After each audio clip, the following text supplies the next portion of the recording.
മോദി പ്രഭാവം ഇത്തവണ മലപ്പുറത്തും പ്രകടമാകുമെന്നും മികച്ച മുന്നേറ്റം കാഴ്ചവെക്കുമെന്നും മലപ്പുറം ലോക്സഭാ മണ്ഡലം NDA സ്ഥാനാർത്ഥി ഡോക്ടർ അബ്ദുൽ സലാം തെരഞ്ഞെടുപ്പ് പ്രചരണത്തിന്റെ ഭാഗമായി പാണ്ടിക്കാട് എത്തിയപ്പോഴാണ് വിജയപ്രതീക്ഷ പങ്കുവച്ചത്.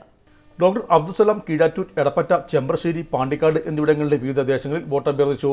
BJP സംസ്ഥാന സമിതി അംഗം അഡ്വക്കേറ്റ് N. ശ്രീപ്രകാശ്, ജില്ലാ കമ്മിറ്റി അംഗം ബിനീഷ് ബാബു, മണ്ഡലം പ്രസിഡന്റ് TH ഷെരീഫ് എന്നിവർ സ്ഥാനാർത്ഥിക്കൊപ്പം ഉണ്ടായിരുന്നു. വോട്ട് ചോദിക്കുന്നു. മോഡിജിയുടെ ഭരണത്തിന്റെ മാറ്റം, വിപ്ലവത്തിന്റെ ഗുണം എല്ലാവർക്കും എത്തിയതിനെ പറഞ്ഞു തന്നെയാണ്. വേറെ ഒന്നുമില്ല. ഇപ്പം മലപ്പുറത്ത് എന്നെ അയച്ചത് തന്നെ മോഡിജിക്ക് മലപ്പുറം ജില്ലയിൽ ഏറ്റവും കൂടുതൽ മൈനോറിറ്റി ജീവിക്കുന്ന ഈ ജില്ലയിൽ ഒരു സ്പെഷ്യൽ പാക്കേജ് ഇംപ്ലിമെന്റ് ചെയ്ത് ഈ മലപ്പുറത്തിന് ഒരു ഇൻറ്റഗ്രേറ്റഡ് എന്നാണ് ഉപയോഗിക്കുന്ന, അല്ലെങ്കിൽ ടോട്ടൽ എന്ന് ഉപയോഗിക്കുന്ന, അല്ലെങ്കിൽ സസ്റ്റൈനബിൾ എന്ന് ഉപയോഗിക്കുന്ന ഒരു ടോട്ടൽ നിലനിൽക്കുന്ന ഒരു വികസനം എല്ലാ മേഖലയിലും കൊണ്ടുവരണമെന്നുള്ള ആത്മാർത്ഥമായ ആഗ്രഹം കൊണ്ട് തന്നെയാണ്. സംതൃപ്തിയേക്കാൾ വിലപ്പെട്ടതാണ് നമുക്ക് വേണ്ടപ്പെട്ടവരുടെ സന്തോഷം. പരിശുദ്ധമായവ ഹൃദയപൂർവ്വം സമ്മാനിക്കുമ്പോൾ നമ്മുടെ സന്തോഷവും ഇരട്ടിയാകും.